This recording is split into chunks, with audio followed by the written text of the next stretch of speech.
નમસ્કાર દર્શક મિત્રો, એચડી ન્યૂઝમાં આપનું હાર્દિક સ્વાગત છે। હું છું આપની સાથે આરડી વગેરા। જોઈએ આજના મુખ્ય સમાચાર। હાસોડ તાલુકાના ખરજ ગામે આવેલ બિરલા સેલ્યુલોસિસ કંપની સામે આવેલ પાર્કિંગમાં કોન્ટ્રાક્ટર દ્વારા નહેર પર કોન્ક્રીટનું બાંધકામ કરવામાં આવતા તંત્રએ બુલડોઝર કાર્યવાહી હાથ ધરી દબાણ દૂર કર્યું હતું। હાસોડ તાલુકાના ખરજ ગામે બિરલા સેલ્યુલોસિસ કંપની સામે આવેલ ગેરકાયદેસર પાર્કિંગની વ્યવસ્થા સામે તંત્રએ કડક કાર્યવાહી હાથ ધરી દબાણ દૂર કરાયું છે।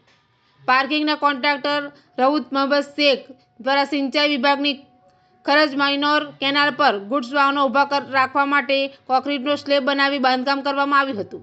આ ઉપરાંત સરકારી જમીન પર વાહનો ઊભા રાખી પાર્કિંગ ફી વસૂલાતી હોવાના આક્ષેપો સામે આવ્યા હતા। આ અંગે મામલતદાર કચેરી અને સિંચાઈ વિભાગ દ્વારા અગાઉ નોટિસ પાઠવી દબાણ દૂર કરવા સૂચના આપવામાં આવી હતી। નોટિસ છતાં દબાણ યથાવત રહેતા તંત્રએ સ્થળ પર પહોંચી કોન્ક્રીટનો સ્લેબ તોડી દબાણ દૂર કરવાની કાર્યવાહી હાથ ધરી।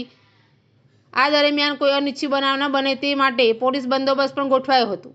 કોન્ટ્રાક્ટર દ્વારા વર્ષ 2018થી આ દબાણ કરાયું હોવાનું જાણવા મળ્યું છે। સિંચાઈ વિભાગે કેનાલ પર સ્લેબ ઊભો કરી દેવામાં આવ્યો હતો। સિંચાઈ વિભાગના અધિકારીઓએ જણાવ્યું હતું કે દબાણ દૂર થતાં હવે ખેડૂતોને સમયસર અને સરળતાથી પાણી પહોંચાડવા માટે યોગ્ય આયોજન કરવામાં આવશે।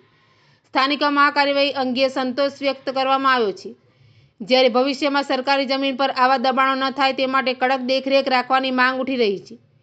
એચડી ન્યૂઝ સાથે રિપોર્ટ જયેશ પ્રજાપતિ, અંકલેશ્વર।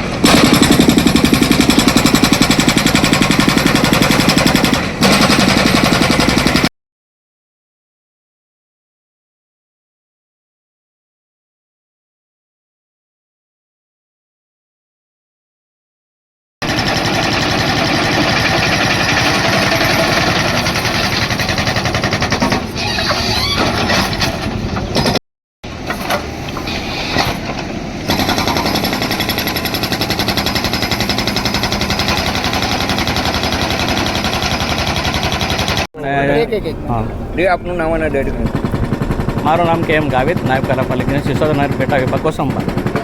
ને અરજી હતી ને મામલતદાર અને પોલીસ ઇન્સ્પેક્ટર સાહેબની અને કાર્યપાલક ઇજનેરની હાજરીમાં દબાણ દૂર કરવાની કાર્યવાહી કયા પ્રકારનું દબાણ કરવામાં આવ્યું? કોન્ક્રીટ રોડનું દબાણ કરવામાં